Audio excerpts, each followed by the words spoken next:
Billy and his teeth just fall out on you when you start Good talking. evening and welcome to Omnibroslive. I'm Omnidog, one of your co-hosts.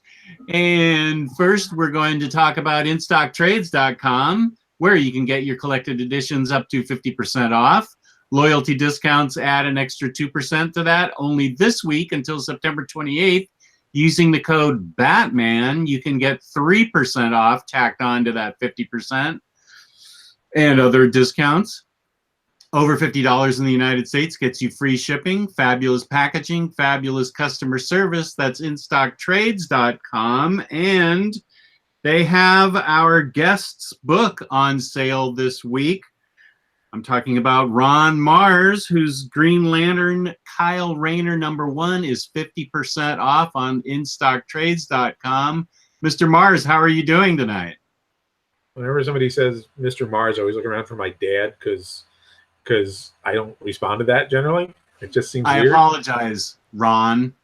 Hey, you, Ron, any of that works. I'm good. Thanks for having me, guys. And my co-hosts from Near Mid Condition, Omar. How's it going, Omar? It's going good. What's up, everybody? Thank you again, Ron, for joining us. Pleasure to be here with you guys. From Gabe Infinity Watch, we've got Gabe the Babe. Gabe, how's it going? Gabe is muted and he forgot. Yep. He's doing good, he said. Okay, good. I remember my first time with a microphone. Okay, Ron Marz is responsible for writing and some of the best books out there: Silver Surfer, Ion, Green Lantern, Superman, Witchblade. One of the things I know him for is being the creator of Kyle Rayner. And Omar, would you like to start us off with some interesting questions for our guests? Oh, I have so many interesting questions, but let's get to the beginning. Ron, how did you, what made little Ron Marz decide he wanted to become a comic book writer? Was there a comic book, or was there like a moment in your life that you're like, man, this is easy money? Women, boats, many houses. I want to be a comic book writer. When did this happen? Well, I kind of realized that playing third base for the Mets was probably not going to work out. Probably somewhere around 6th grade, and the only other thing I could do was write. So I always kind of knew I was going to be a writer because it never occurred to me to be anything else really. I didn't know it was going to be comics, but that's just the direction it took. I was a fan as a kid. Everybody sort of outgrows their comic love when they hit those teenage years, and then I rediscovered it like senior year of high school. Stumbled across some books like Miller's Daredevil and Simonson's Thor, and eventually got into the business because I was friends with Jim Starlin and edited Jim's first prose novel for him. And Jim's actually the one that suggested, hey, you want to try your hand at writing comics, and showed me the format, showed me the ropes, introduced me at Marvel, co-wrote my first few gigs with me, and then kind of set me off on my way, and I've been doing it ever since. So you can blame Jim Starlin for my presence. He's the one that caused all this to happen. So he created Thanos and Gamora and Drax in my career. Never heard of those other characters, but I know of Ron Marz. So what was your first gig? So Jim Starlin at the time was at Marvel Comics, I assume, when all this happened? Jim had come back to Marvel. He was doing Silver Surfer, and eventually turned Surfer over to me because he was going to go do a thing called the Infinity Gauntlet, which kind of disappeared without a trace. Nobody ever heard of that again.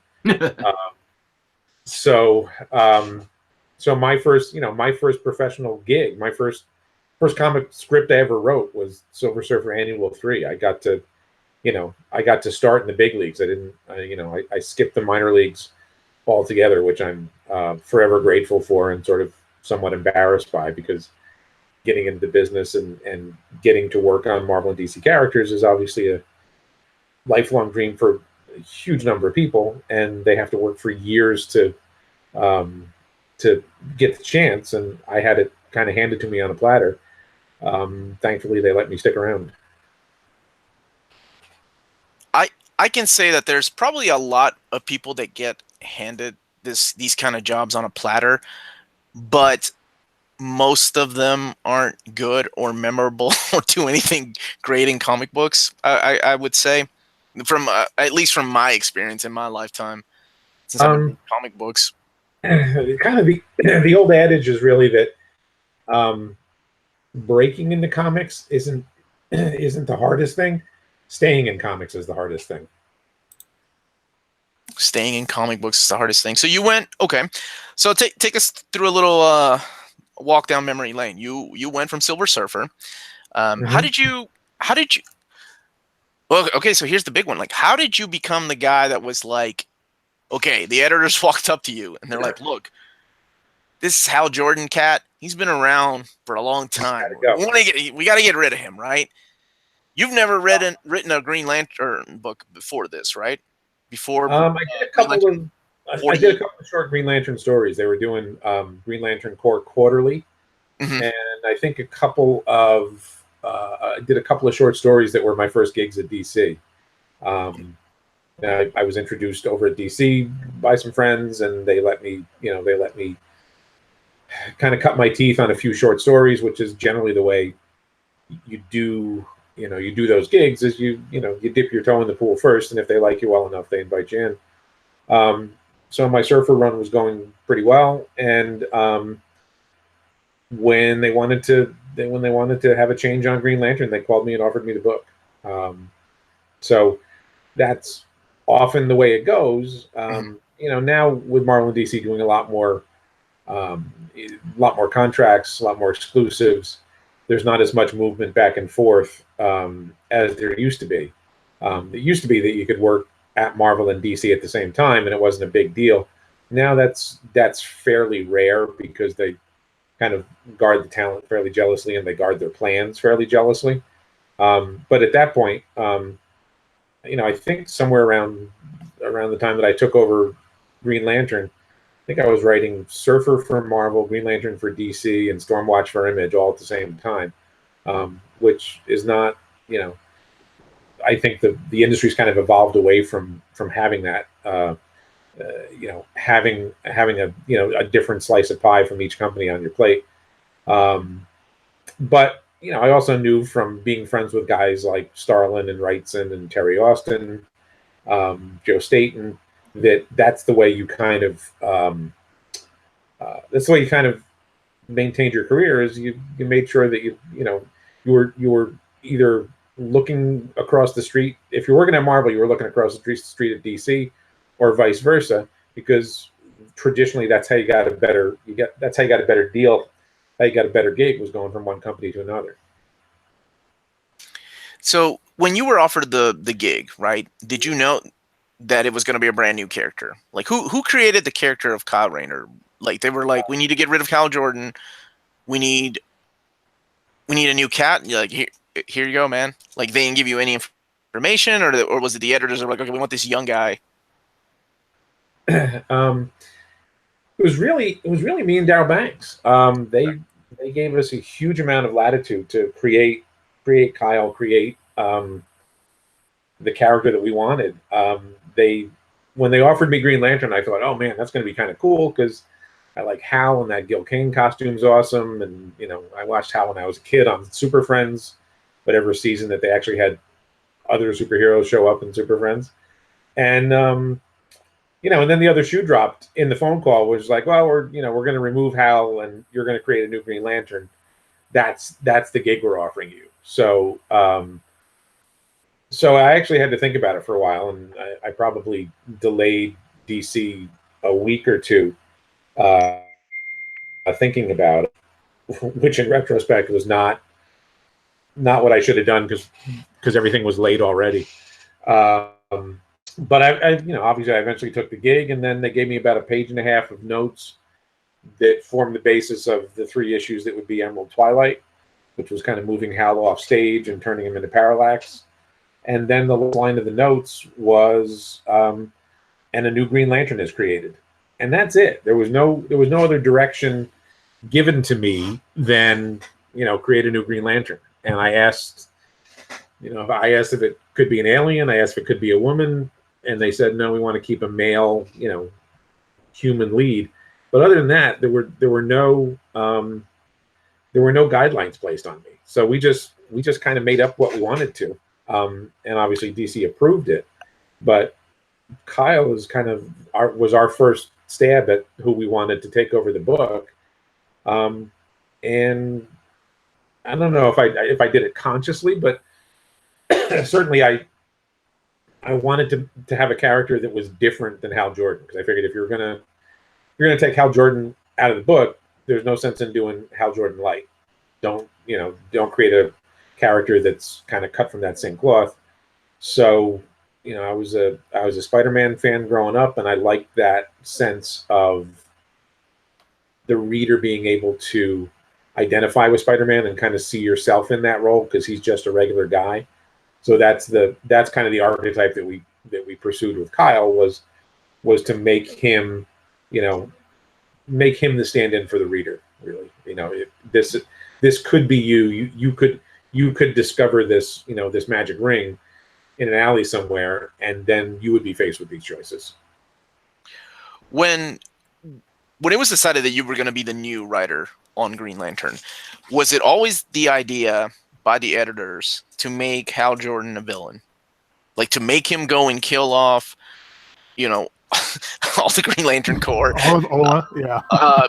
becoming one with the Green, with the Charger, and becoming the Parallax eventually? Or was this your master? Because I can only imagine what you were like. Okay, on one hand, you get a bunch of new readers such as myself and Gabe, because Kyle Rayner is my Green Lantern. Like, that's who I read, so that's my Green Lantern.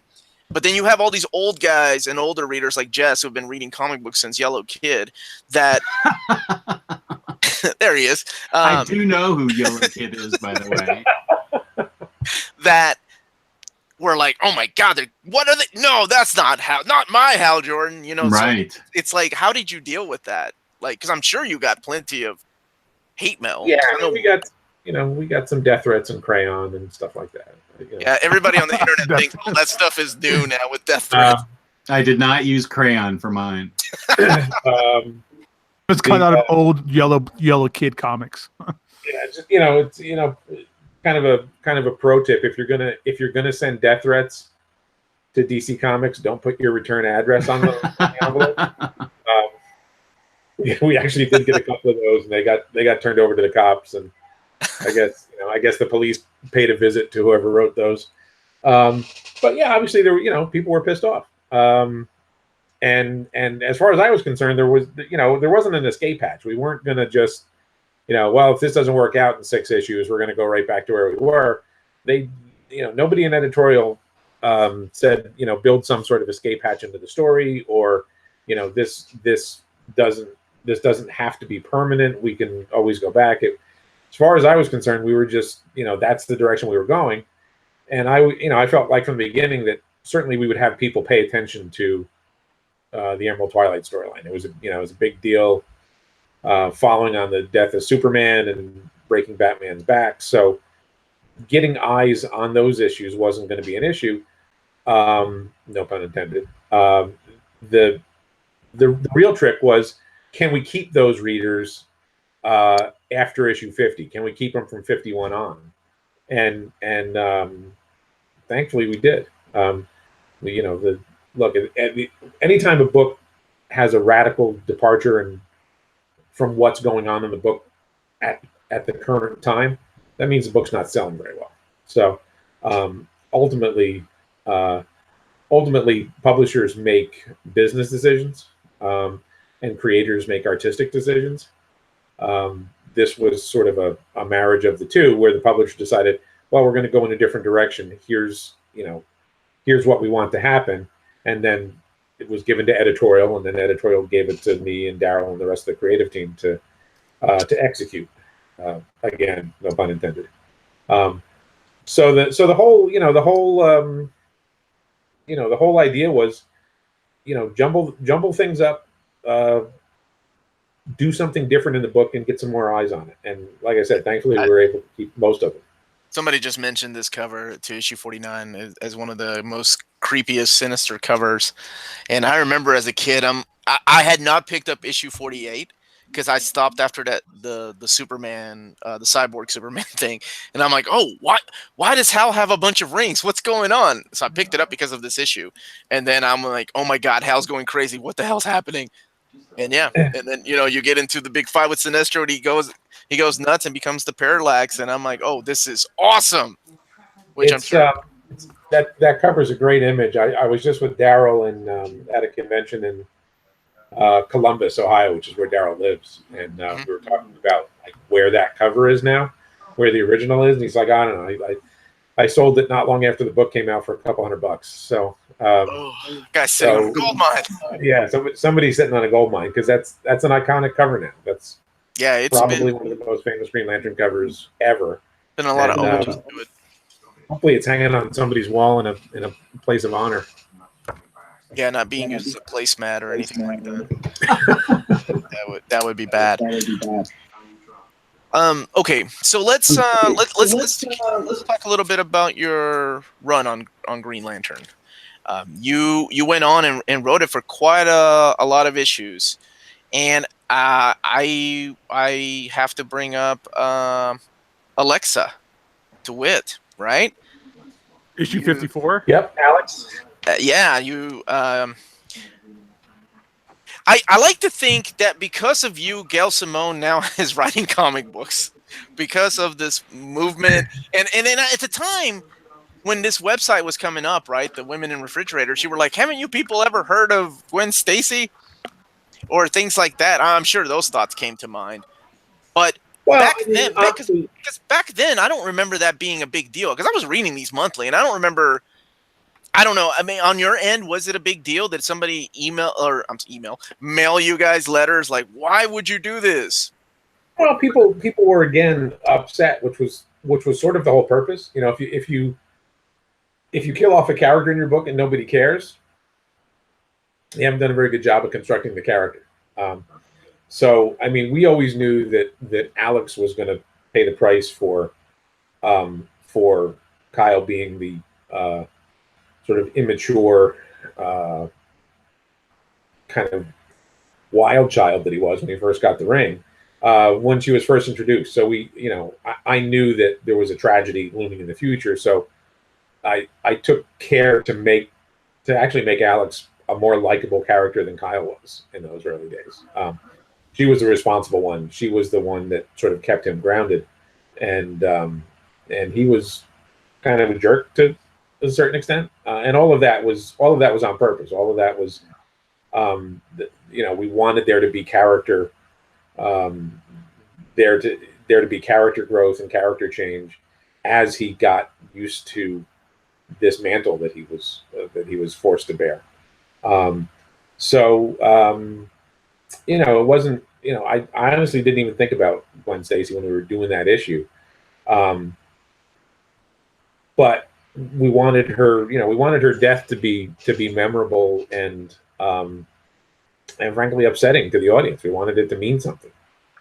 So honestly, the fact that her body wound up in the refrigerator, I completely cribbed from Stephen King's Firestarter, when one of the main characters is executed by government agents and winds up either in a washer or a dryer. I'm not sure which. The main character's mother is killed off by government agents trying to get their hands on the kid, and that was always disturbing and stuck with me. So frankly, I just ripped it off for what we did. Yeah, we were talking about that. We were talking about that recently. How that's such a writing element that's been used for so long, especially in comics. I mean, even before Gwen Stacy, the idea of a character seemingly being killed just to give the lead a kind of a reason to stay a hero and be a hero. I mean, that's been around since Uncle Ben and Spider-Man, right? So sure, but honestly, and Gail and I are friends. Gail and I talked about this a long time ago. I think part of it is that because these are ongoing storylines, because all of these characters are 30 years old forever and ever and ever, and they're and all of the the superhero titles that we had kind of at that time and earlier, the vast majority of them were male-led books. The heroes were males. The only way you could affect some sort of change was by doing something to the supporting cast, and very often the supporting cast is the hero's love interest. So the female cast members ended up paying an inordinately large price compared to the male cast members, because that Bruce Wayne and Clark Kent and Peter Parker are not going away. They're not going to wind up dead in a refrigerator, because they're going to be they're going to be published as those heroes beyond our lifetimes. They're always going to be there. So to squeeze some drama out of the storylines, you have to do something drastic or permanent, most often to the supporting cast.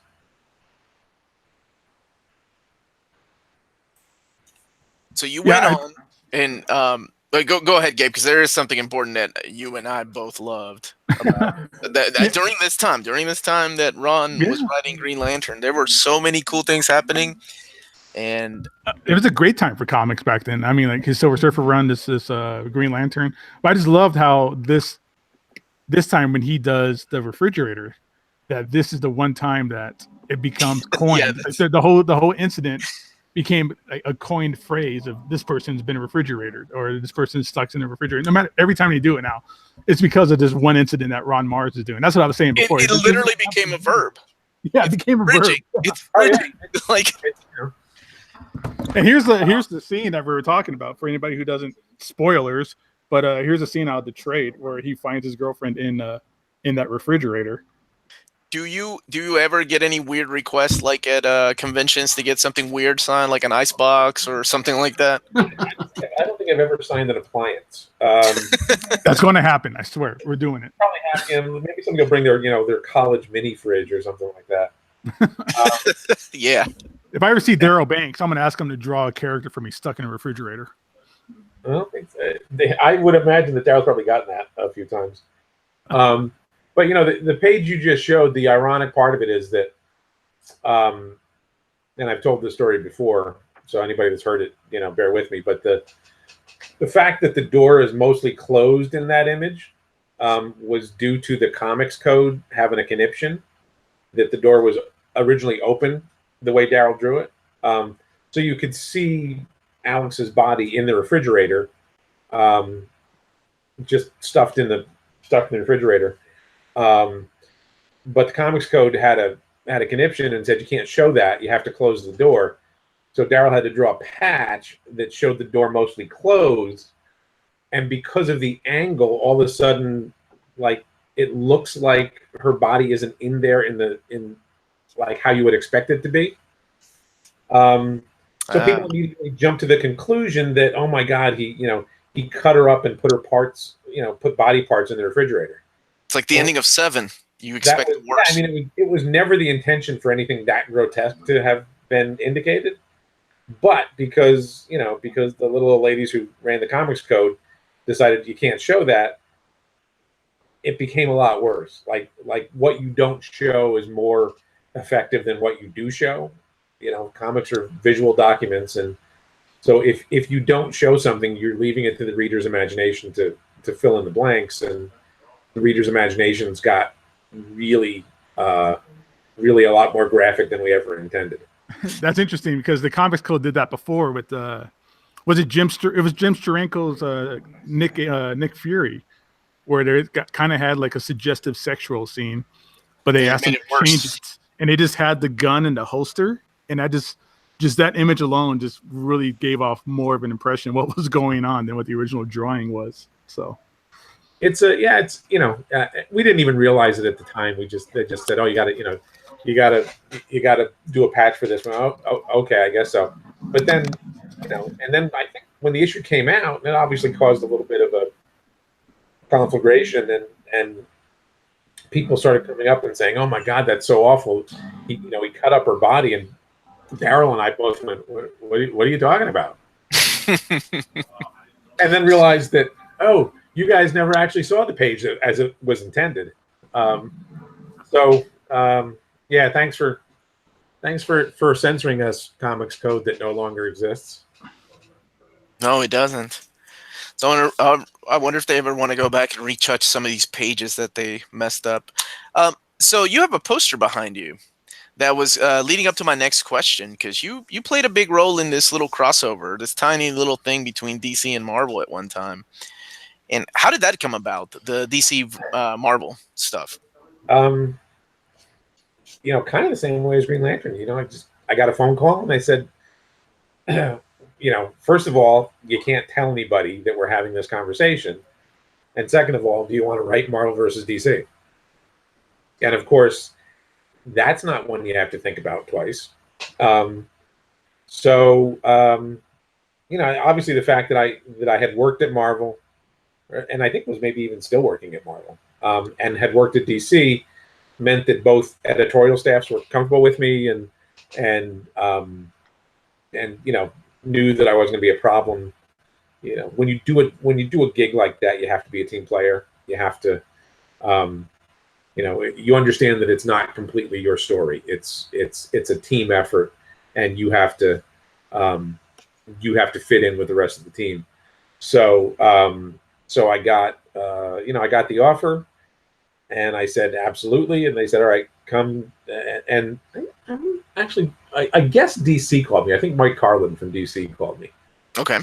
And said, we're going to get 2 writers, 2 artists. It's going to be a joint effort, but you're sworn to secrecy. So our first editorial meeting for the book was actually at Mark Grunwald's apartment, uptown in Manhattan, because Mark was the editor on the Marvel side. Carlin was the editor on the DC side. It also helped that those guys were best friends. They had worked together, come up together. So our first meeting was at Mark Grunwald's apartment, and then we went to a Mexican restaurant around the corner to continue the meeting. So it was just me, Mike Carlin, Mark Grunwald, and Peter David. That was it. Those were, besides at publisher level, those were the only people that knew we were doing this, because they hadn't shared it with the editorial staffs yet, because they didn't want it to leak out. So we kind of thrashed out the whole story and the matchups and everything right at that first meeting. It was, it's the kind of gig that you dream about when you're 10 years old, but you don't think it's actually ever going to happen. Man, that must have been a hell of a meeting. Yeah, there were a few margaritas involved, and but just to sit there and actually, well, obviously we have to have Hawkeye fight Green Lantern, or Green Arrow. We have to have. Oh yeah. You were already planning who's fighting who. Namor and Aquaman. Just the list of all that stuff that we knew we had to get in there. That Robin gets stuck with Jubilee. I remember that one. Yeah, we did Robin and Jubilee in the Access miniseries that I wrote afterwards. So it's a big popcorn tentpole kind of story, and for me the whole purpose was just to show the audience things you had never seen before, like Clark Kent being a reporter with Peter Parker as his photographer instead of Jimmy Olsen. Just that sort of stuff that, like I said, you literally dream about it since you're 10 years old. And we actually got to do it. One of the most fun projects I've ever worked on, obviously, and full credit to editorial at both Marvel and DC for kind of not being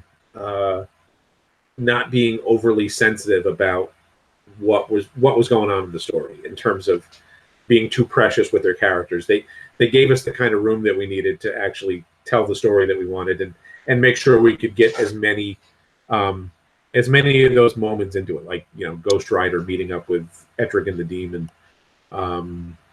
Silver Surfer and Green Lantern fighting each other, like all that stuff that it was frankly a big checklist. We had a big list of meetings that we wanted to show, and then thread the storyline around all of the cool stuff. Now I remember when that book was coming out, Wizard magazine had like, I believe it was a Wizard magazine at the time. They had, it was supposed to be like the result of the fight of who won was supposed to be based on fan votes. Oh yeah, yeah. Was that actually based on fan votes, or did you guys already had that mapped out, and it was just kind of like teasing us? It was actually based on fan votes. That's why. That's why there was a month gap between issues 3 and 4. It was filled by the amalgam books that we did. That mashed up all of the characters. Those are so awesome. Great. Yes. Speed Demon. That's awesome. That gap that was between issues 3 and 4 was so that we could have enough time for after issue 3 came out for people to vote and then get issue 4 on the presses and show you the or whatever the I think we did the battles in issue 3. So whatever the timing was, we needed that gap to do the amalgam stuff. And the battles were actually, the 5 main battles were actually truly decided by the fan votes. They were a no-brainer though. Like that was legit, and we had a pretty good idea of who was going to win. Because they're basically popularity contests. Yeah, I mean, nobody in their right mind would think Lobo was going to beat Wolverine. I mean, in theory, yeah, Lobo should totally win, but Wolverine was just the most popular character at the time. Yeah, we just, we kind of figured out who's going to win, who people are going to vote for. But we had to have both endings for each battle ready to go, so that we could, put the book together and send it to press. So, so when you see stuff like Lobo and Wolverine fighting in a bar, and they both go down below the bar, and then one of them comes up and takes a cigar, which I guess we could actually couldn't do that anymore because you can't smoke in comics anymore. But is that still a thing? Yeah, I think it's still a thing. I think you can. Yeah, Wolverine thing. None of them smoke anymore. So the idea of those guys disappearing beneath the bar, and then the winner coming up and grabbing the cigar and taking a puff off of it. Well, in actuality, that was so that we only had to swap out 3 panels depending on who was going to win. So if you look at the battles in the 3rd issue, a mountain collapses on the Hulk and Superman, and then one of them emerges. Somewhere there's the same page drawn with the Hulk coming up out of the rubble rather than Superman.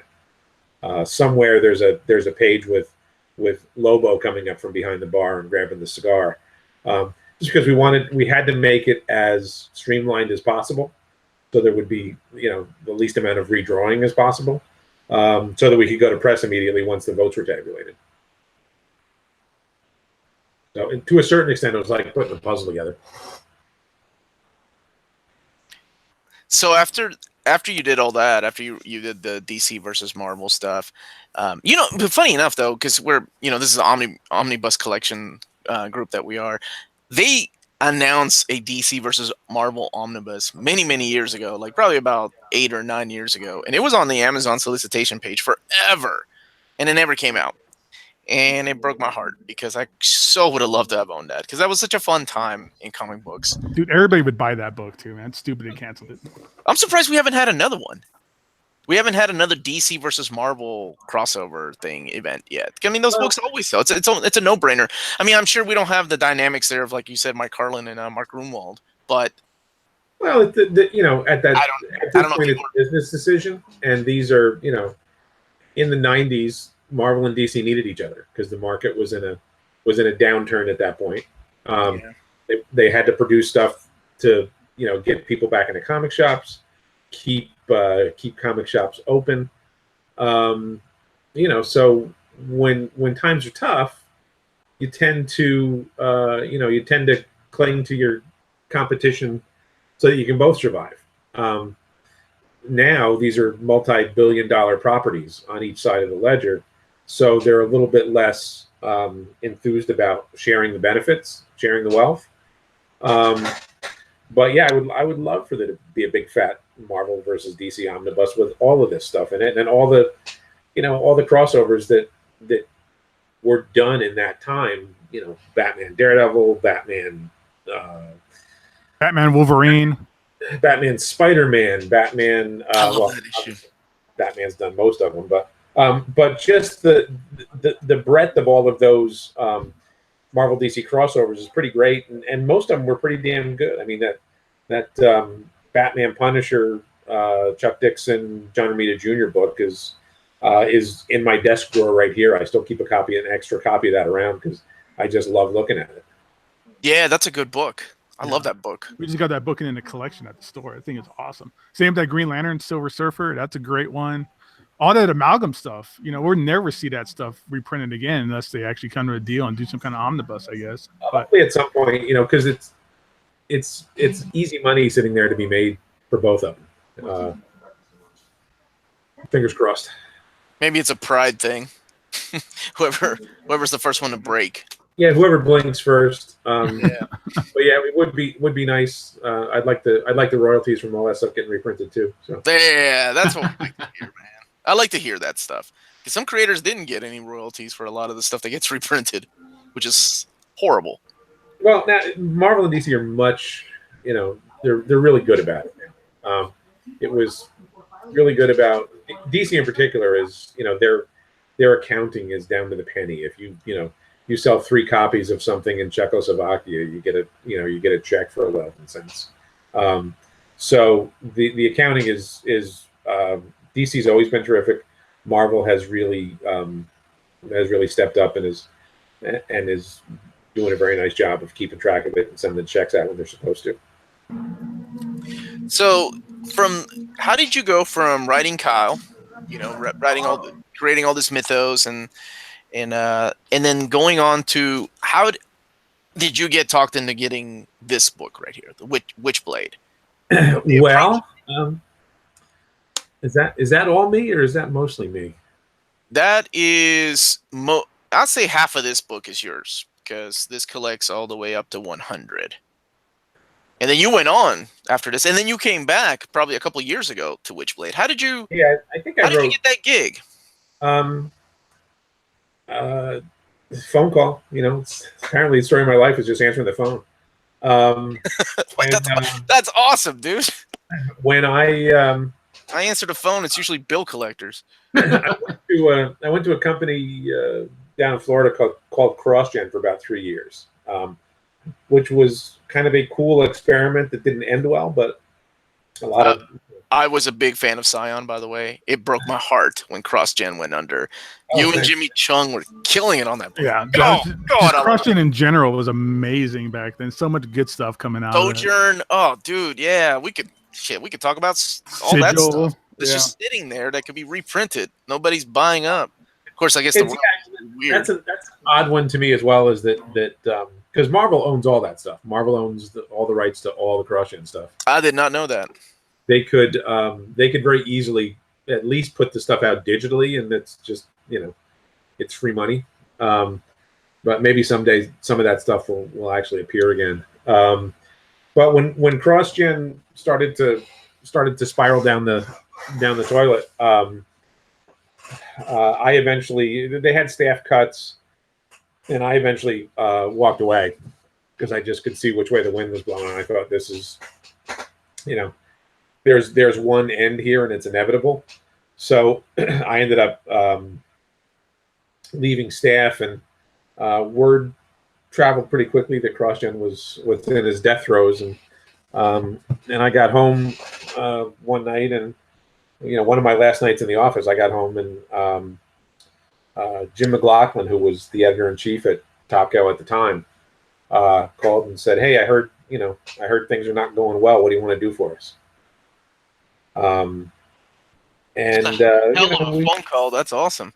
Yeah, it was a weird time because the future was very uncertain. Obviously, we those of us that had staff jobs at CrossGen, the paycheck started not showing up, and suddenly your future was you would sign up for this thing where you were a staff employee, you were getting paid every 2 weeks, you had 401k and health benefits and all of that real world stuff that the vast majority of comic freelancers don't have.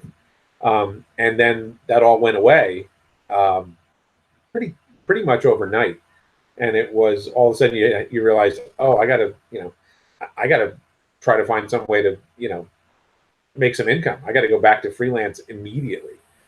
And in fairly short order, from CrossGen going up in flames, DC, Dark Horse, and Top Cow all called and offered me work, which was a huge comfort when all of a sudden you're not sure how you're going to pay the mortgage next month, and people show up to offer you work to look out for you. That's wonderful. Comics people tend to try to help each other out whenever they can. So one of the calls was from Top Cow, and Jim said, why don't we get to know each other a little bit better? Because I had known Jim from his years at Wizard. So we were friends, acquaintances already, but we hadn't worked together at all in that sense. So he gave me 4 issues of The Darkness to write, which was actually my first Top Cow stuff. And I enjoyed it. It went well. And when we got towards the end of that, he said, "What else do you want to do?" And I told him I wanted to write Magdalena because that was a really great character. And he said, "Yeah, that sounds great. Why don't you do Witchblade instead?" Wow. And I was like, "Well, I guess, but I've not really read that many issues of Witchblade. I don't know much about it." So, 2 days later, this huge box shows up at the house with literally, 75 issues of Witchblade in it. So I sat down and had a read, and kind of figured out what I could do with it, what appealed to me about it, and called Jim. I think I recall having this conversation with Jim when I was in a Chinese restaurant in Orlando.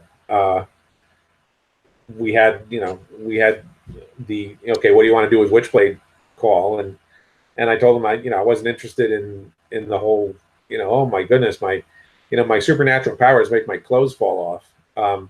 That was of no real interest to me. Maybe as a 14-year-old boy, it would have been highly interesting to me. But I said that if they wanted stories that were more attuned to the TNA stuff, that I wasn't the right guy to do that. That would not be where I was comfortable or where I was headed. But I said if they wanted to sort of let me take the character and run with it, and hopefully make the audience care about the main character, regardless of what she was wearing, that I would like to take on that test. And they said, yeah, do that, right? Do what you do. Write your, write what you want. Write the story the way you want to write it. Do what you do.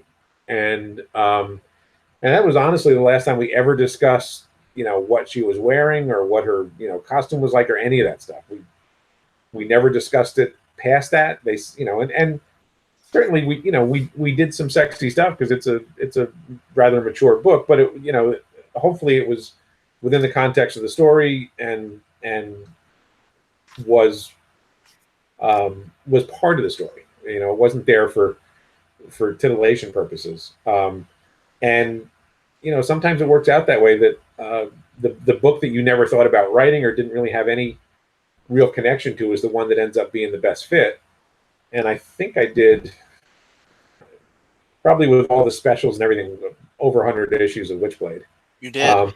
And really enjoyed the hell out of it. And when the book got put on hiatus with issue 175 or whatever my last one was, I mean, I wasn't really ready to stop. I had I had gotten to the point where Sarah Pizzini was just somebody that was in my life on a daily basis, and I liked having her there. I liked writing stories about her, whether they were her as a cop, her with the Witchblade,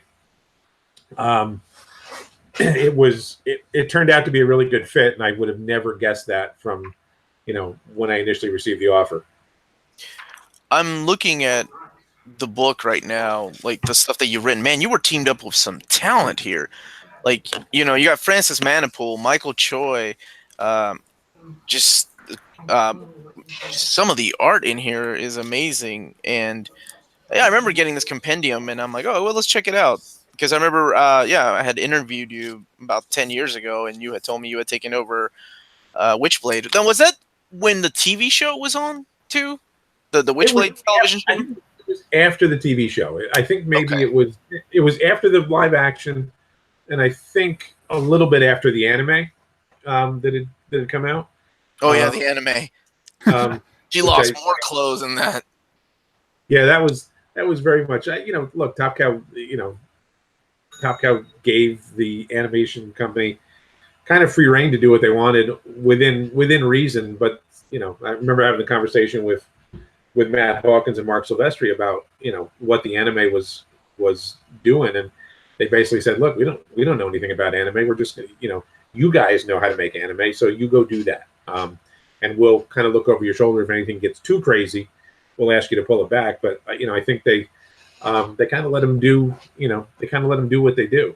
And eventually there was going to be a storyline for our Witchblade, for the comic Witchblade, to sort of plug into the anime Witchblade and make sort of bring it all into one tapestry. But we never got to that point. We never had the time to get that storyline out. Here's what I'm wondering, Ron. Now that we mentioned what you were doing, when you get 75 issues of a book to read for research, you have to be coming at that at a different type of perspective than somebody who's reading it for fun and collecting the book. When you do research on a long run like that, like what are you looking for? Like how do you go about absorbing what you got to absorb to be the next creator on the story like that, or on the series? Yeah, it's a different read. It's a different approach than just sitting down to read something for pleasure, because you're reading it to mine stuff out of what's come before, to see what works. And I'm certainly not a slave to continuity. I am not the guy that's going to write a story about what happened between panels 3 and 4 on page 15 of Avengers 98. There are other writers that do that kind of stuff, and they're very good at it, and they're very entertaining when they do it, but it's not my thing.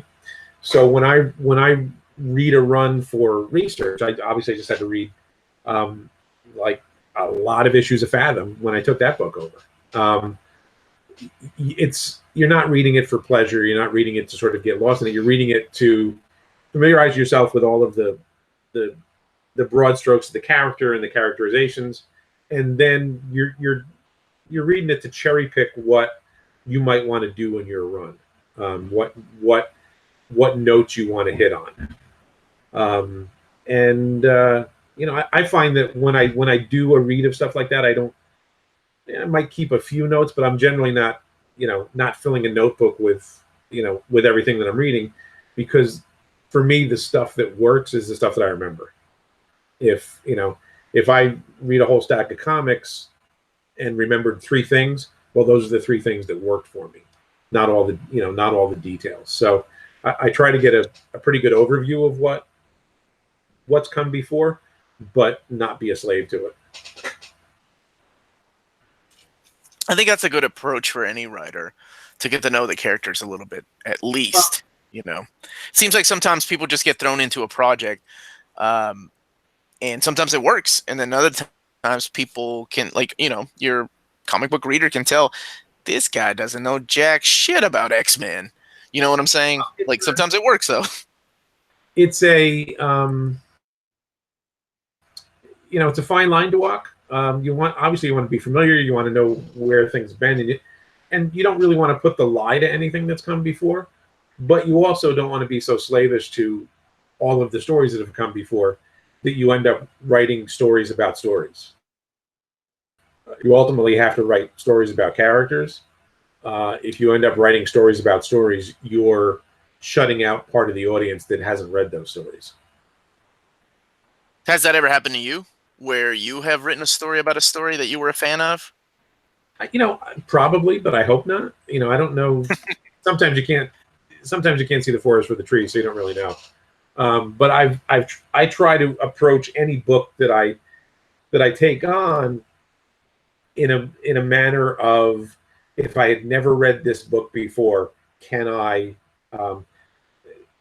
Is this a ground floor read? Can I understand who's who and what's what, and have a real sensibility of, I'm not missing anything. I can just start from this point and go forward. I tried to make sure that my first issue of Fathom for Aspen was completely welcoming to people who had never read Fathom before, but it was also entertaining to people that have read every issue of Fathom that's ever been published.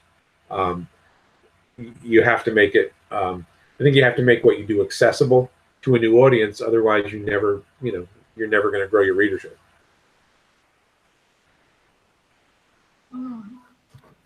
So after you left Witchblade, where did you end up going? I know that you wrote some stuff over for DC again. You came back to Kyle. They gave you that 12-issue maxi series Ion, which happened, I think, when was that 1 year later, Gabe? I can't remember. That was and then you did some of the Tales of the Sinestro Corps, which I have right here, featuring Ion and then your favorite character, the Parallax.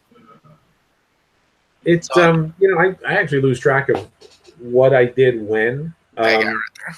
Particularly with Witchblade, because I think I probably wrote Witchblade for about 10 years all told.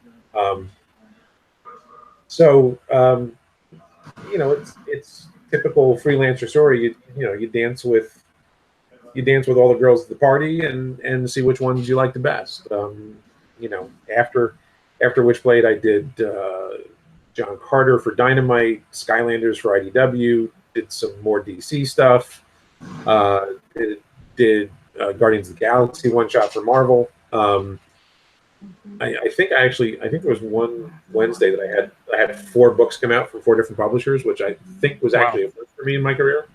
I think I had a DC book, a Marvel book, an Image book, and a Dynamite book all ship on one day.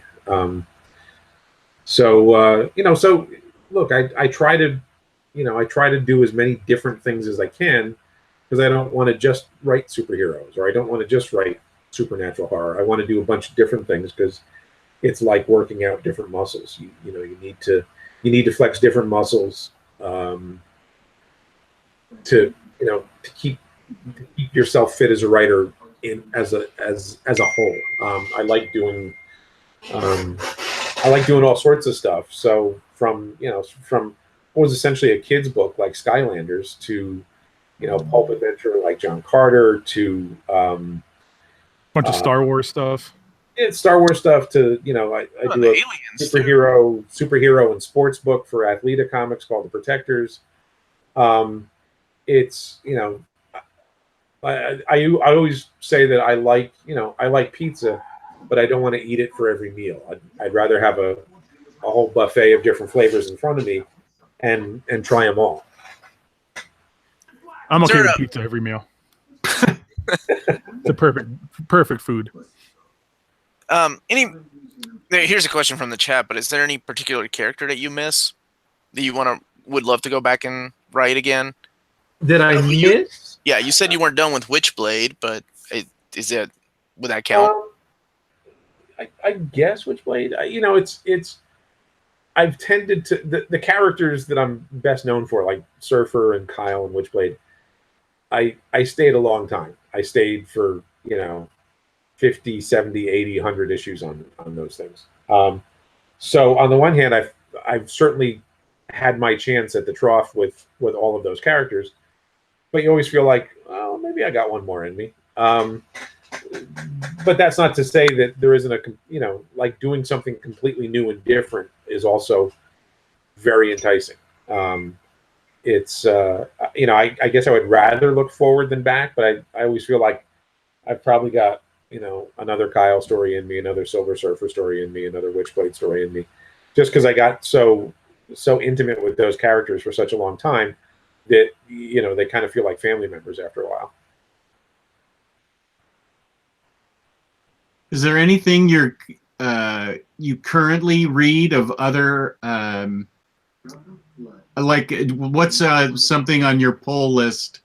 Do you read anything currently that you're enjoying? Other I art? don't much as I want to, because like once you start actually working in comics, you don't have as much time to read comics as you want. But there's a bunch of I'm enjoying the Bendis Superman stuff now. The Doctor Strange by Wade is really good. Wade and Jesus Saez, because you should always mention your artists.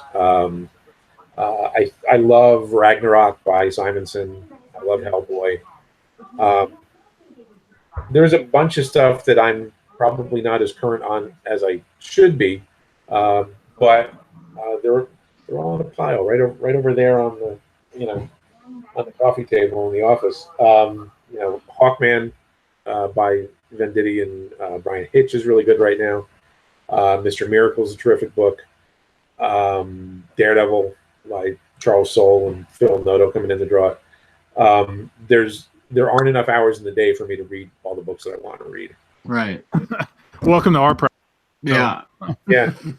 Yeah. I mean, just through this whole interview, a lot of it, listening to some of these great stories you're telling us gives us a chance to like look at what you got going on in the background. All of our interviews are really great because you creators got some great stuff, in your room. You're a fan like us.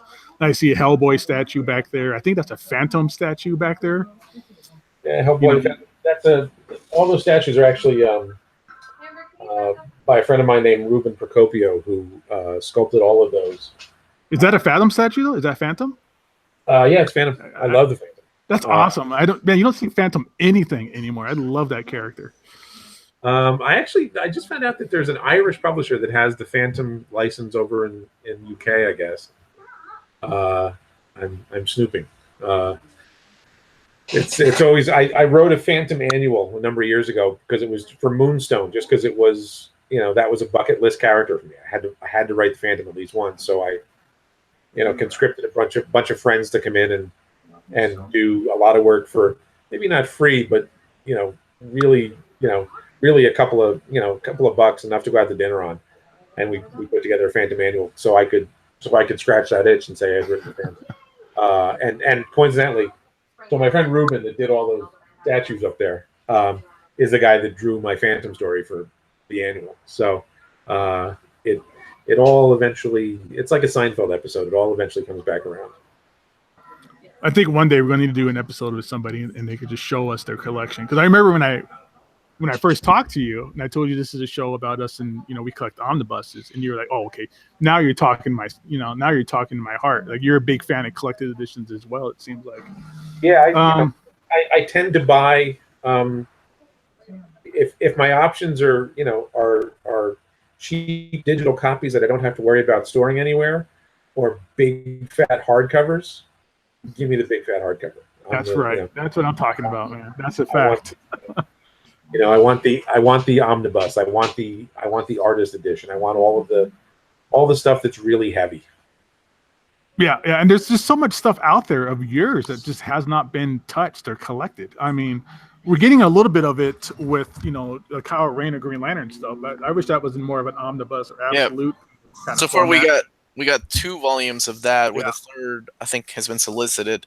And there's a lot more. Your Silver Surfer run, I think parts of it was collected in the Infinity Gauntlet box sets because you follow Jim Starlin, which is weird because I remember when I was reading that series as it was coming out, it took me a while to figure out that the writer had changed because there wasn't much of a difference between your writing and Jim Starlin. I'm trying to make me that as a compliment as much as possible. I've heard that a number of times that people were like, I didn't even know you took over the book. I just thought it was Jim. Which he did so much great stuff on there. But I will totally take that compliment. But it's interesting to see a lot of the stuff, and that Surfer stuff was the first stuff I had ever written. I was just absolutely the beginning of my career, and it's not like I really knew what I was doing. It was definitely on the job training. So to see all that stuff starting to get reprinted because of the Infinity Gauntlet stuff, it's kind of cool and faintly embarrassing at the same time. it was, I look back at some of it and go, oh, well, it's kind of a cool idea. It wasn't, that wasn't terrible. And I look at others and go, ooh, there's a kid who doesn't know what he's doing. I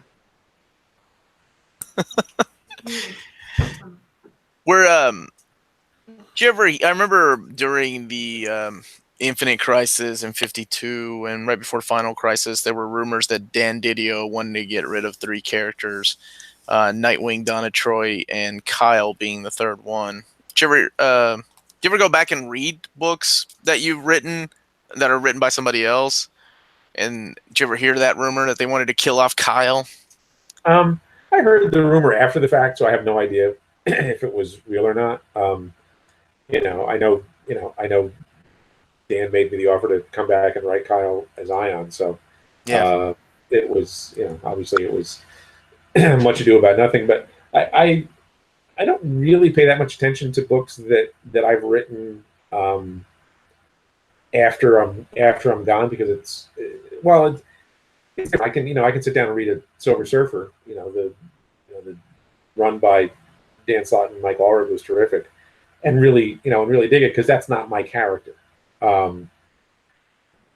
Reading Kyle is a little different, because he's somebody we brought into the world, and it's like watching somebody else raise your kids.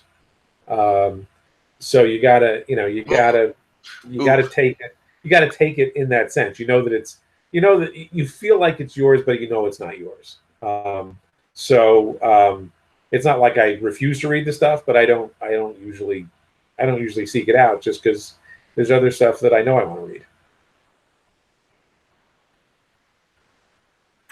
Comparing it to somebody else raising your kid, that really hits you. I remember when we talked to Eric. Because Omar has a bunch of illegitimate kids out there. Yeah, I just don't claim them. Only on my tax returns. During tax season, I got 35 kids. Always working the loopholes. It's what I do. So what kind of stuff are you doing these days? Where can people find your stuff these days? Well, like I said, I'm dancing with a number of the girls, but so I'm writing Fathom for Aspen. 3 issues are out. 4th one's being put to bed tomorrow, I think. Working with hold that up again, Gabe. Yeah, here's the issue 1 for Ron's Fathom run. This is a beautiful cover by Art Adams that we got. Yeah, that Art Adams guy. That's the Art Adams. This is great. Yeah, and I appreciate you coming into the store that one day and signing all of our copies. That's always cool. Yeah, I know that there's some signed paint pen signed copies of Fathom #1 at Torpedo. Actually, they sold out. We had to order more. This isn't signed because we had to go back and order more copies of that. Well, you guys need to bring me back out, and I'll sign some more. We're going to have you out here, dude. We're already talking about like you and Jim and like Dan Jurgens. Like, we'll be in contact, bro. Like we got some big ideas happening. Oh yeah, we'll make that happen. You guys got me Cirque du Soleil Beatles tickets last time I showed up, so that's an easy hook to get me back. I'll get you some Penn and Teller tickets next time if you want. Yeah, I've seen Penn and Teller a couple of times. It's almost like it's magic. So yeah, I'm writing Fathom and really enjoying the hell out of it. Riding the coattails of my art team, Sia and Peter Steigerwald, who do amazing things every month. And my other role is I'm editor-in-chief at the revived Omnibus Press and Sleeping Giant, which is sort of the retail and collectible arm of Omnibus Press. So, there's a bunch of books in process for them. We do the monthly stuff like Dread Gods and Demigod through IDW, and I'm working on that with Dread Gods is with Tom Rainey, Demigod is with Andy Smith, and those are both still coming out from IDW. And we're also doing, actually, in this mess in my office, I actually have some stuff. So we're doing original graphic novels too, like big fat hardcovers. Speaking of, those. Speaking of wanting, like to do the big fat book. So my insistence was, well, let's do it a French album size and have some nice spot varnish on it. So these are these are books we're doing through Omnibus as Kickstarters. There's more coming. I'm doing a book with Rick Leonardi called Dead of Night. I'm doing another book with Darryl Banks called Harkin's Raiders, which is a World War II story. So, you know, it's a hard offer to refuse because, you know, this is creator-owned stuff, and we're just kind of making it up on our own and putting out the books that we want to put out. It's hard to turn down those kind of opportunities. So that's, I was going to say that's taking up most of my time, but it's actually taking up all of my time and then squeezing in anything else I can do as well. Like I said to you guys before we actually got on, we've been in a crazy prep mode to get ready for New York Comic Con, where Ominous Press and Sleeping Giant will have a huge booth presence. I think we have a 20 by 30 booth.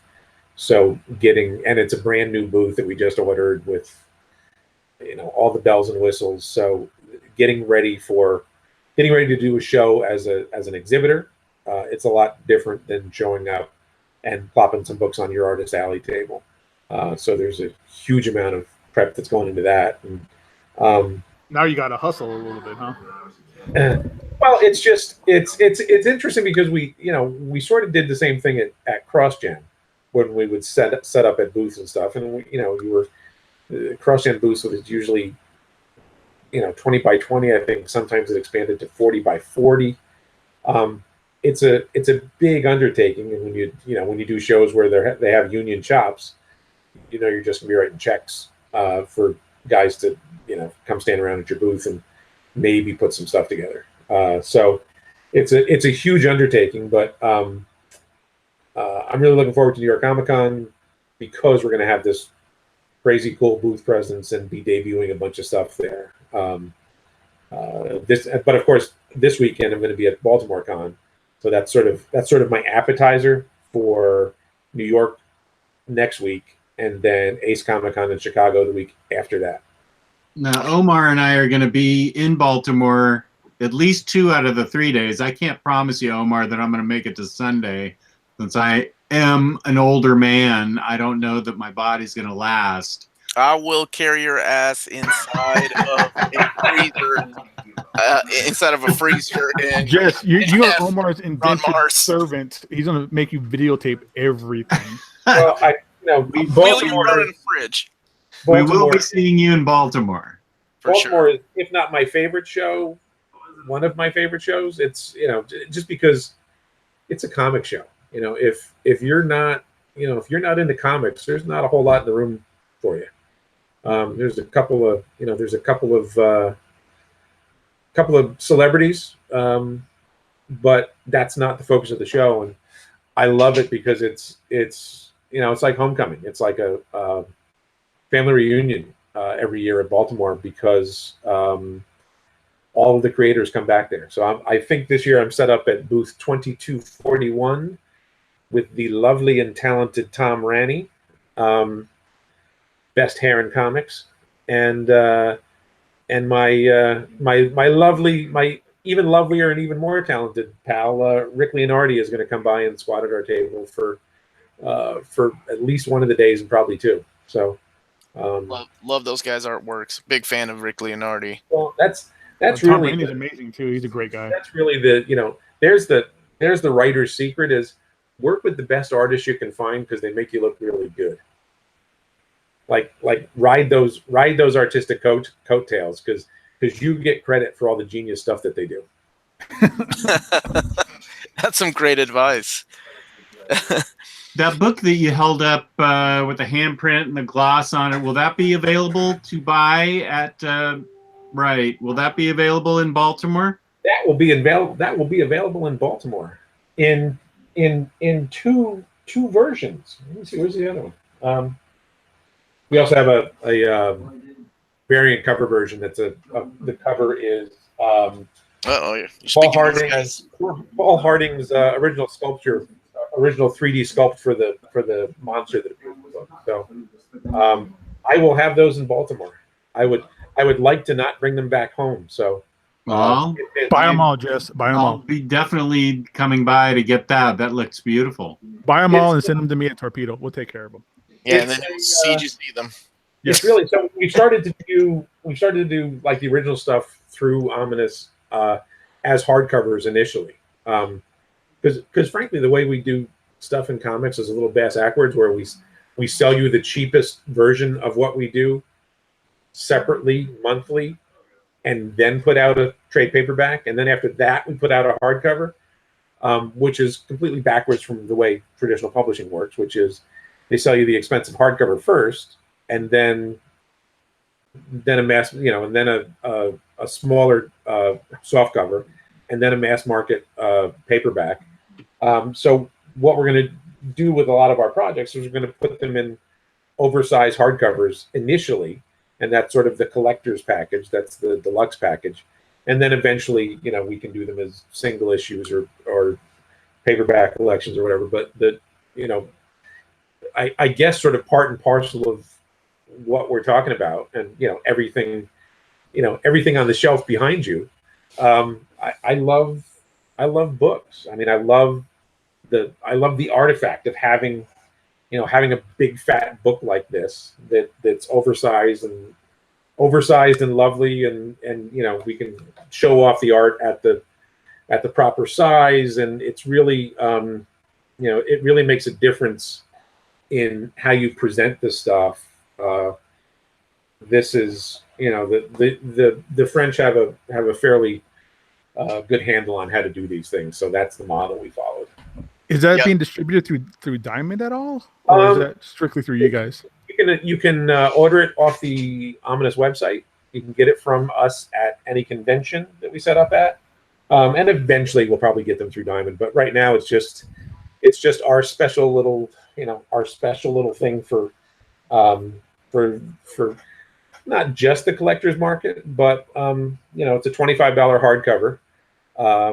So it's not like going into the comic shop and buying a floppy for $4. It's got a lot more to it. I want it, dude. Oversized hardcovers, man. You got my money, dude. I need to figure this out. we're all just hardcover whores when you get right down to it. Oh, dude, yeah. That's the new name of our show is now Hardcover Whores. Like the Europeans are so ahead of us too with their releases. It's an amazing, like even the superhero stuff, the Panini stuff. Yeah, you know me. Yeah, well, all about building walls. The market over there has been a lot broader for decades than what we do. I mean, if you say comics to somebody here, it generally means superheroes to them. I mean, it's changing. I think our overall industry and our overall market are moving in the right direction to having a real diversity of product by a real diversity of creators. But there's such a wealth of cool stuff across the pond that we never even see. One of the reasons I like doing foreign cons is you just go shopping. You just find all this cool stuff that you didn't even know existed.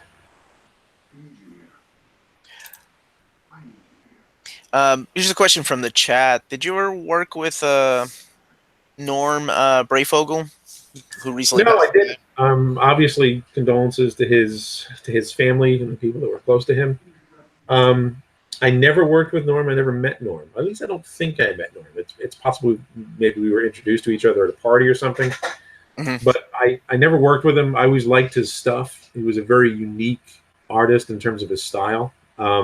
Yeah, absolutely. Nobody else. There are guys that nobody else does what they do. Norm Brayfogle was one of those guys. Rick Leonardi, who I mentioned earlier, will be with us at Baltimore. Nobody draws like Rick. No, you see a Rick Leonardi page, it's him. And there aren't a lot of guys that you can say that about. Everybody sort of wears their influences on their sleeve, but Norm was not one of those guys. He came out sort of, as far as I'm concerned, pretty fully formed, and he always looked like Norm Brayfogle. it didn't take him a long time to find his voice in terms of what he wanted his pages to look like. Yeah, you can tell the Norm Brayfogle like artwork from anywhere. You spot that stuff immediately, especially like in Nightfall and those Batman issues. Yeah, he was certainly, and I know obviously it was a different era, and creative teams stayed on books a lot longer. So, for a good chunk of the audience, Norm's Batman is what Batman looks like, because they discovered the book with him drawing it, and he stayed for, I think, 6 years. So it was a he made a big impression on a lot of impressionable minds. I think we were talking about that before you hopped into the hangouts. That Norm Brayfogle was Jim Omar Aparo. and me. Yeah, and Jim Aparo. Those were the guys that made Batman for us. Exactly. So right, and whereas Carmine Infantino was my Batman, or Bob Kane. That's mean. Bob Kane never drew Batman. Yes. There it is. Ooh, zing! Well, I think for a lot of this stuff, and it's certainly true with Kyle, because I know for a segment of the audience, Kyle is their Green Lantern, because that's what they discovered kind of at that magic age. I think the stuff that you latch onto when you're 10 or 12 years old is the stuff that imprints and stays with you. The stuff that I read at 10 or 12 years old, like John Carter of Mars and Tarzan and Avengers comics, the stuff that Jim Starlin did, Marvel 2-in-1 Annual and the Avengers Annual that was sort of wrapped up Warlock's story. All that stuff hit me at just the right age and has made a lasting impression. Gun to my head, if somebody says what character do you want to write? Well, it's Tarzan, because I've done John Carter, and Tarzan is that thing that imprinted on me when I was 12 years old, and it'll never go away. Yeah, I think that's a lot to say with just not only just like comics and stuff. I think like music and a lot of stuff happens at that 12, 13-year-old age is such an impressionable time. Well, yeah, kind of stepstone on. You're starting to be, your own person and discovering your own things. And there's a great quote, and I'm ashamed to say that I don't know who actually said it or wrote it, but it's a quote that says, "What's the golden age of science fiction?" And the answer is 12. Man, no, I believe it. It's perfect. Yeah. Yeah, no, like you were saying, like Kyle Rayner's My Green Lantern. That story it came right out of the Death of Superman, which is like the first real DC story I got into after outside of the Batman era or the Batman kind of corner of things. So yeah, Kyle's my character for Green Lantern. Ron Lem's Silver Surfer is my Silver Surfer. That's who I think of when I think of Silver Surfer. Somebody mentioned Silver Surfer. Unfortunately, it's not really like, sure, I think of Jack Kirby and Buscema, but all in all, when it comes down to it, it's that shiny look that Ron Lem put on Silver Surfer. It's not even what's best. It's not even what's, it's just what you love best because of when you discovered it. And I think that in some ways, one of the greatest things about comics is because stuff, the stuff sticks with you. I think as long as you're open to things evolving and changing, and so that you don't want everything to stay just like it was when you were 12 years old. To me, it's awesome that we all have those touchstones that we can go back to, that we can, that makes us feel that kind of elation when we were 12 years old. I mean, I saw Star Wars, the first Star Wars movie, in the theater when it was released when I was 11 years old. There was no better time than the summer of your, of your 11th year to see something that life-changing. Mm-hmm. Utterly. I was slack-jawed because I had never seen anything like that before and immediately fell in love with it. And probably has a big impact on why I do what I do. Jess, what was the big thing when you were like 11 or 12? Was it the discovery of fire or the wheel? Gabe, that's like the 700th time you've told that joke. Ron, so breaking in the comic books is, like you said, it's not easy for everybody. What kind of advice would you give people that are trying to become writers, comic book writers, trying to get into comic books right now at this time? Obviously, it's a much different landscape than when I broke in, and in some ways, it's a much better landscape because my first gig in comics period was 1990. Was when my first surfer stuff came out. So I was it's quite a few years ago, but I was a kid. I mean, I was like 22 years old or something like that. I was very young when I got the chance to do this, and very thankful to still be doing it. But there were very few options at that point. That's why people could actually break in at Marvel, because there weren't that many options available for you to do comics. There were Marvel, DC, and a handful of smaller publishers. Now there's a plethora of publishers doing a vast variety of information, vast variety of titles and context and everything. It's a very democratic process now. You want to make your comic and put it out there, you can. That option didn't really exist unless you were going to go make copies on the high school copier and hand them out to your friends. Now you can do your comic, put it on the web, and have a worldwide audience at your fingertips if you can get people to pay attention. So what I always tell people is that, if you want to make comics, start making comics. Don't spend months writing a long form Batman pitch with all of the characters and a 28 issue story arc, because no one's going to publish that. DC has Scott Snyder and Tom King to write Batman. They don't need your Batman pitch. That's writing Batman is the end result of a lot of years of hard work. If you want to make comics, the best way to learn how to make comics is to do it. So if you're a writer who can't draw, you find an artist that is willing to work with you, and you do your comic, and you do a 10-page story. You don't set off to do a 30-issue epic, because you're never going to finish it. You do a 10-page story or an 8-page story, and you put it out on the web. And if you do a couple of those, you can do your self-published little comic and have it at your local convention, and charge $5 for it, or better yet, give it away just to get into people's hands.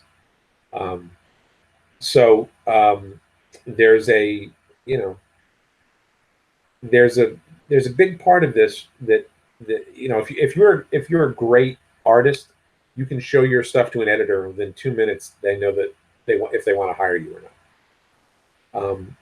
If you're good, it's pretty easy to get hired in this business. If your pages look like Art Adams and you walk up to an editor, you're gonna walk away with a job. That option does not exist for writers, because nobody really wants to read your pitch, and certainly nobody wants to read your script. That's an investment of time and effort that 99% of editors do not have time to make. What people will read, however, is your comic. If you want to write a comic, get somebody to draw it, you have a much better chance of having that finished comic get into an editor or publisher's hands than actually having them read it. Because people who work in comics love comics. If you hand your comic to somebody and they actually read it, you never know where it might lead. All you need is one copy to get into the hands of one person who can lead you to the next step on the journey. So it's a very long road. Ideally you do your self-published comic, and then show that around, and you get a small press deal with a tiny little publisher who can get your book into Diamond. And if that goes well and you actually finish the book and you're keep in mind you're doing most of this for free because there's just no money in small press. But it's the next rung on the ladder. I always tell people it's like trying to be a professional baseball player. You start playing for your high school team, and then a college team or a rookie league team. And if you get drafted, you get to go to AAA and play professionally. And then if you're good at AAA, they bring you up to AA, which is a better league, better competition. And if you succeed at AA, they bring you up to, if you play at single A, you get brought up to AA. And if you succeed there, you get brought up to AAA, which is one level below the majors. And if you do well there, you get called up to the majors and kind of get to try out for the big league team. And some guys make it and they stay. And some guys get a cup of coffee in the majors and go back to the minors, and that's the end of it. It's survival of the fittest. It's survival of who has the most talent and who works the hardest, and also who works the smartest, who is putting their books into the hands of the right people, and who's at conventions showing their stuff around, who's at conventions in the bar after the show, buying a pro or an editor a beer to get 5 minutes of their time for some advice. This is a social business, and it helps to be seen at shows and meet people, and your career will be helped by the people around you.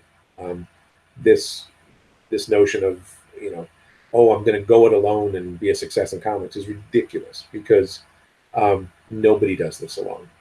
Everybody gets a helping hand from other people. I got a helping hand from Jim Starlin.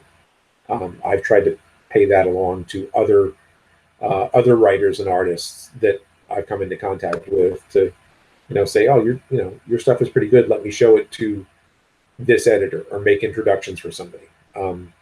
That's the way it works. I've been able to, help people on their career path, just like I was helped. So it's a long road, but you got to make the first step on the road. If your ultimate goal is to write Batman, well, you don't get to write Batman unless you at least start on that journey, and it's a long one. But obviously, somebody's doing it. That's some solid advice. Yeah, your analogy with sports sounds remarkably right. It sounds like it's the ultimate meritocracy, where you succeed based on the merit of your work. Well, it's the merit of your work. It's who you've had connections with. It's right time, right place. It's all of that stuff. If your version of trying to have a comics career is sitting at home and not making comics and pissing and moaning about people who are making comics, guess what? You're not going to have a comic career. That's not the way it works. There are. I think I always feel like baseball is the perfect analogy because it's a pyramid. All of the single A players, most major league teams have 3 or 4 single A teams. That's a lot of players. Major league teams have 1 AA affiliate, and they have 1 AAA affiliate. So it all sort of starts to funnel down. There are less AA players than AAA, or than single A, and then those players get brought up to AAA. There are probably less. I'm sure there are less full-time comics creators making a living at comics than there are Major League Baseball players. The one that I've heard more often is that there are less full-time comic creators in the U.S. than there are professional basketball players. So professional basketball rosters are 12 deep. Baseball rosters are 25 deep. So essentially, this is harder to do than playing Major League Baseball in terms of the number of opportunities that are available. So when people piss and moan and say, why am I not getting my chance in comics? This is harder to do than playing professional baseball. There are more spots for you to play professional baseball than there are for you to make a living at comics. Wow. That's the grim reality of it. That's not to say don't try for it, because obviously there are spots, and people make the major leagues all the time. And as I said before, it's also a question of, people make the major leagues, but not everybody sticks around. A lot of guys get sent back to AAA, and a couple of years they're out of baseball, or in our case, they're out of comics doing something else. It's hard to break in. It's a lot harder to stay in. But a lot harder to stay in. Would you say that because it's just sometimes comic book artists that started drawing become just cover artists because they make so much money just doing cover art, right? Or some of them get lucky enough to become like storyboard artists for movies, such as the case of like Steve Scrooge with the Matrix, and then some comic book writers go on to do other things. Like they get pulled from other things that they're like, man, it's so much easier making money and doing a lot less work than it is just writing comics. You have to have a passion for it, I assume. Drawing comics is the hardest artistic job you can have, because you have to learn how to draw everything. You have to draw everything well, and you have to draw a page a day. It's tough work. I mean, there aren't, you can look sort of at the rosters of guys. I guess we can sort of look at Marvel and DC books, because those are the ones that are there every month, and they're obviously there's a new issue of Spider-Man or Batman or Superman every month or every 2 weeks, so there's turnover. It's hard, man. It's the amount of labor that a comic artist has to do on a monthly basis is really overwhelming. It's pretty stunning that guys can do it. It's a hell. I've worked in video games too, and you work half as hard for twice as much in video games, both on the writing side and particularly the art side. It's a big gap in how much you actually have to produce. I've had friends that have gone from comics into animation and have been just stunned at how little work they have to actually do per day in animation. I won't say his name, but I have a friend that went from comics to animation and started working on a show, and they gave him character turnarounds to draw, and so he knocked him out in the morning and then said, well, what do I do next? And they were like, no, that was your work for the week. Oh, wow. So, wow. So eventually the other animators pulled him aside and said, look, man, you're making us look bad. You got to slow down. Like, you're making us look bad. So you just take your time.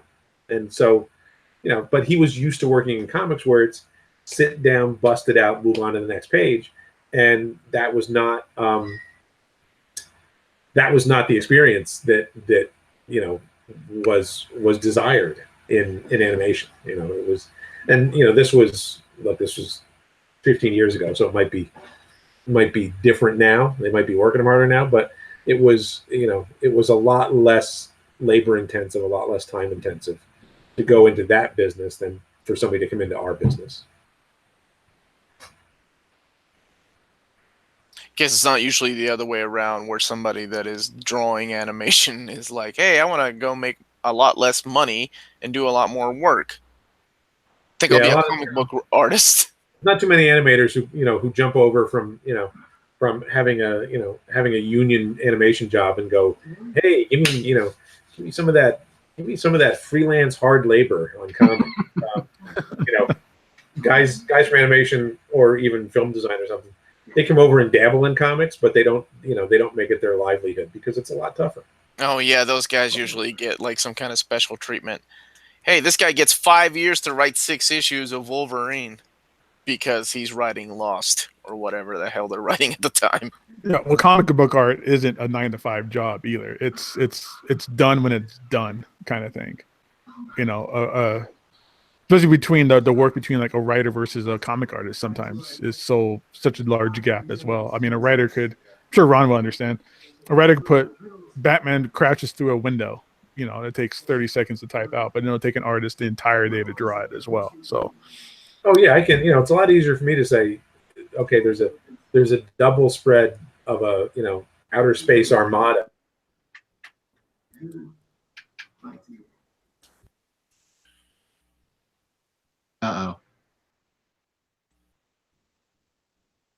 I'm still here. yeah, I think it's Ron. Something happened. That sucks. Up There he is. There he is. You still with us? There he is. Okay. No, I said that like I can write a huge space battle of Kree and Shi'ar ships facing off in outer space. This huge double spread, vast battle scene that's going to knock readers' eyes out of their heads.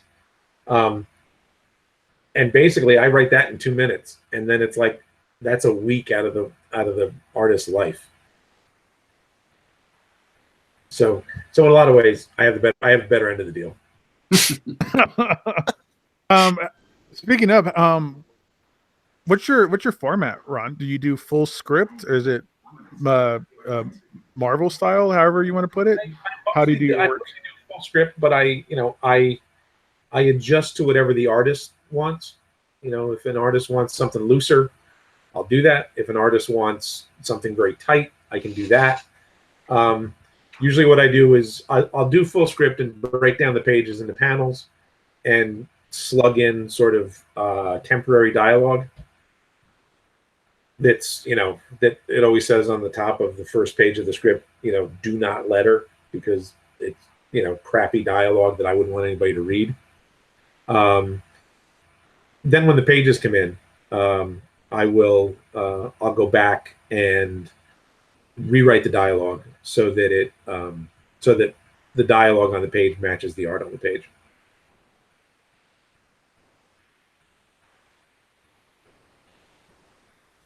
Well, let me see if there's any more questions on the chat. Jess, you have any questions for Ron?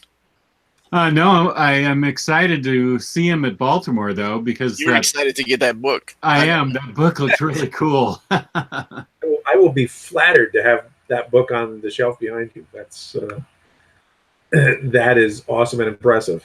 Well, well, thank you. We will definitely be there, and I will be picking up a copy as well, because that book piqued my interest. Especially, cool. Now I got beer money. You got beer money?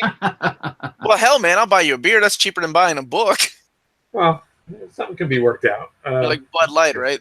Buy both. Oh, man. We'll buy both. I want to buy me a beer, not water. Yeah, we'll have a drunken interview with you and Rick Leonardi and Tom Rainey. We'll all be there. Both of those gentlemen have been known to have an adult beverage or two.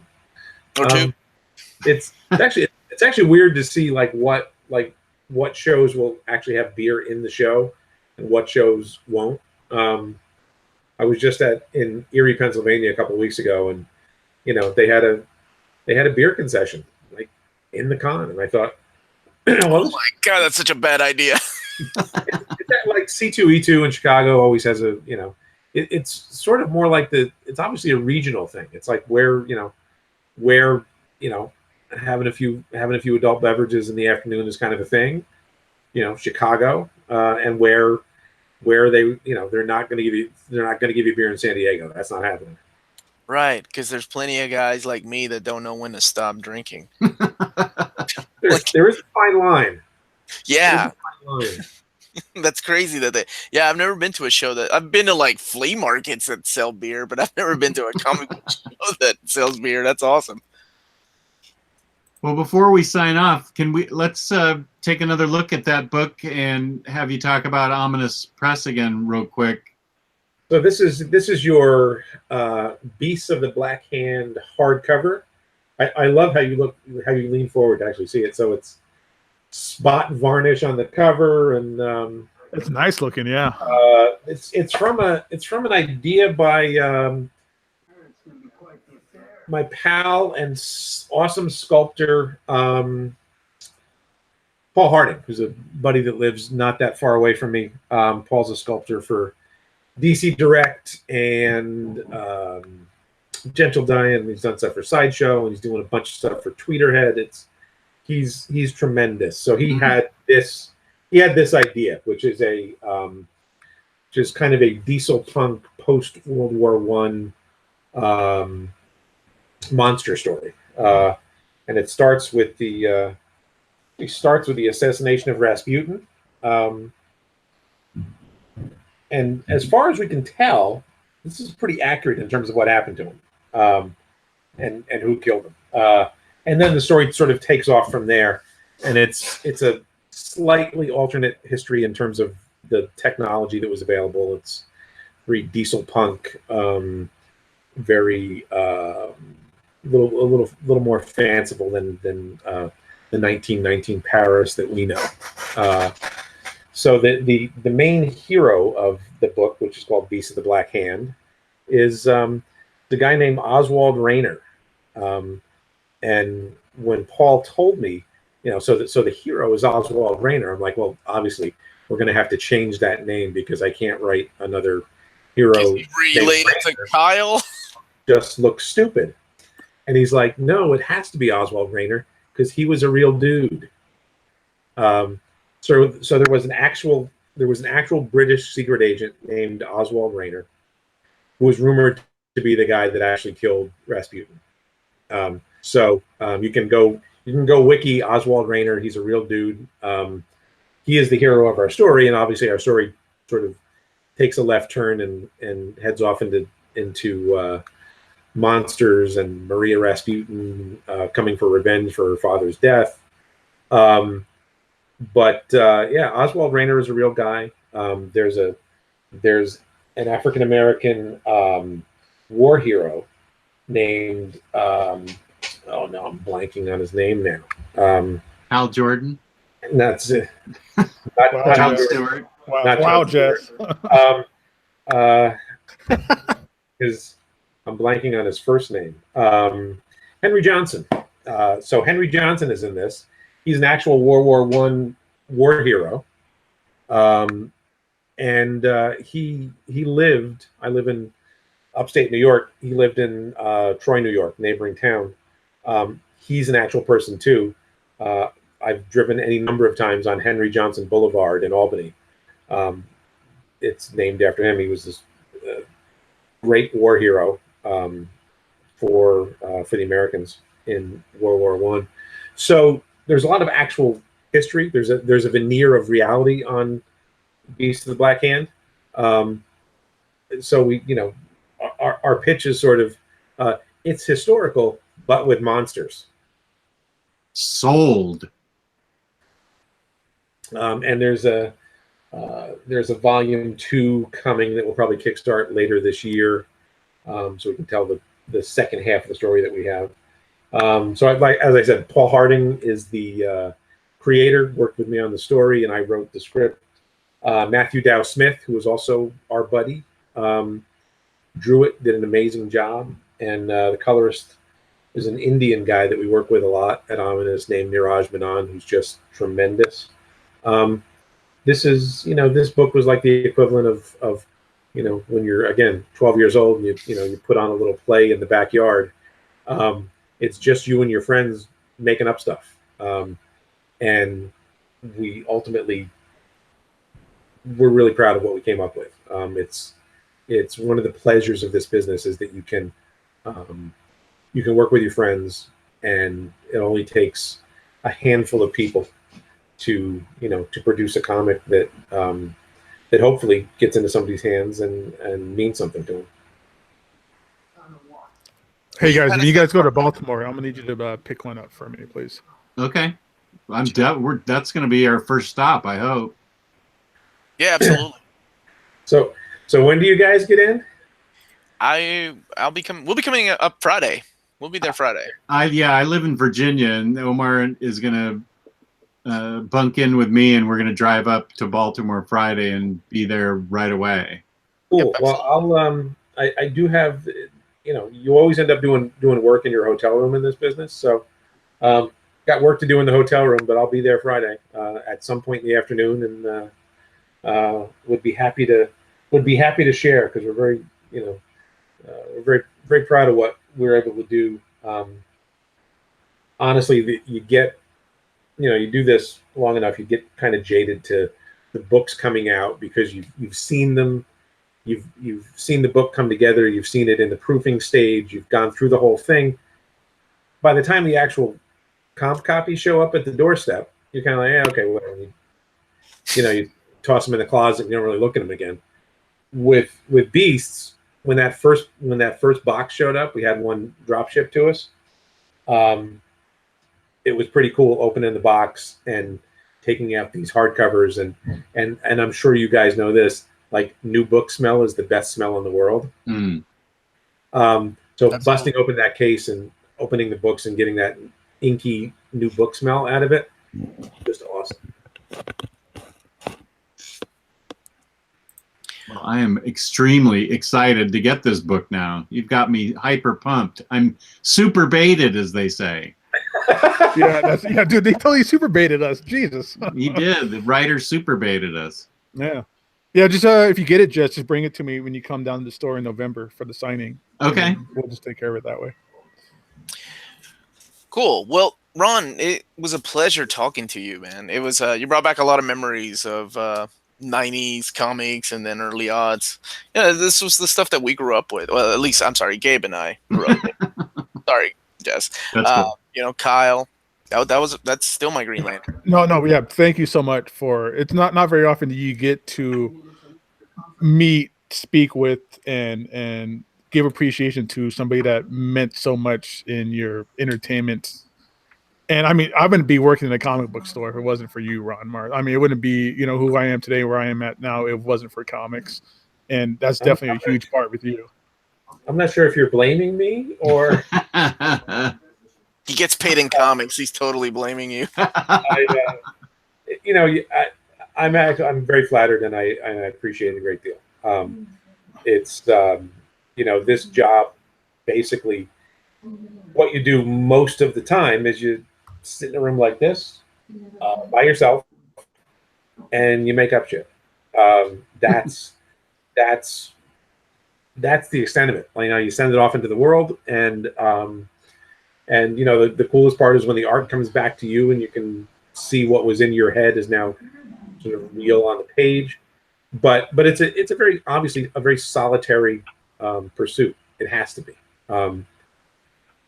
So to hear that kind of stuff, to hear that the stuff that you've done has had an effect on people, or even just given somebody some entertainment and some pleasure, is awesome. Because for the most part, you don't really get a lot of feedback. It's just because this is not a public performance. This nobody, you don't go up on stage and everybody applauds because you just ripped off a cover of Help or something like that.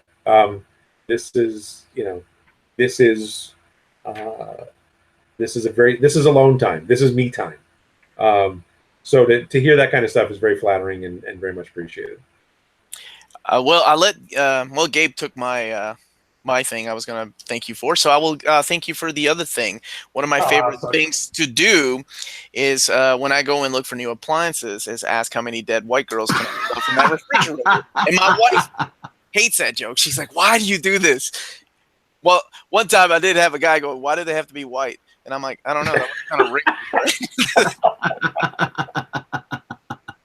So thank you for that. Dude, I hope my refrigerator breaks down soon so I can shop for a new one just to ask that very awkward question. I love doing that shit because it throws off so many people. And you probably don't get a real big discount after you shoot it. No, I'm a freaking weirdo. Yeah, my wife she gets easily embarrassed when I do that shit. So thank you for that. No, seriously, like my boy Gabe said, thank you for Kyle. Still one of the greatest lanterns and still my favorite lantern. Yeah, and thank you for the book I'm about to buy from you day after tomorrow. I hope it doesn't suck now. I hope I haven't oversold it. Oh, the premise has got me hooked. You know, all the parts that you don't like are Paul Harding's fault. All the stuff that you do like. Got it. Oh yeah, Ron, we hope to have you on again sometime soon. And I don't know, maybe we could do like a office tour. We could see all the cool like books and stuff that you have going on. That seems like a fun idea. That means you're gonna have to clean up a little bit because I generally tell people I collect dust because that's what's up on the shelves. But yeah, anytime, guys. I would be happy to come back and do it again. This was a lot of fun. Excellent. Well, thank you very much for joining us, sir. Thank you so much. We will see you in Baltimore. I'll see 67% of you in Baltimore. That's an accurate number. Wow. Wow. But then you'll see the better percentage in Vegas sometime soon too. So we're all hang out and stuff. Wow. You, Will, and I we'll hang out and party. Fair enough. Sounds great. And thanks to about 80% of the chat as well for joining in and having good comments to say. Those guys are appreciated. The ones who are not are probably still in timeout. So, yeah. And you can get Ron's Kyle Rayner Volume 1 for 50% off at IST this week. That book right there that Omar is holding up. Let me highlight Omar. That book right there, 50% off at InStockTrades.com, where you can get your collected editions up to 50% off. And loyalty discounts add 2% to that. This week they have a special 3% that does not stack with the 2%, but they have a special 3% discount with the discount code BATMAN from InStockTrades.com. Over $50 in an order can get you free shipping in the United States. Fabulous customer service, fabulous packaging. That's InStockTrades.com, our sponsor. Yes. The link to the book is in the description for the video. So anybody who wants a quick, easy access to it, there's a link in the chat and there's a link in the description of the video. So we got you taken care of. And one more thing I'm going to add is if you're worried about jumping in to this book, not knowing anything about Green Lantern, don't, because it is just an awesome, easy read for any new reader to Green Lantern, especially since you kick off with a new character named Kyle Rayner. So that's it. Nice. Thank you, everybody in the chat. And thank you to our guest, Ron Marz. Thank you to my co-hosts, Omar and Gabe. And peace and love. Peace and love. Thanks, guys.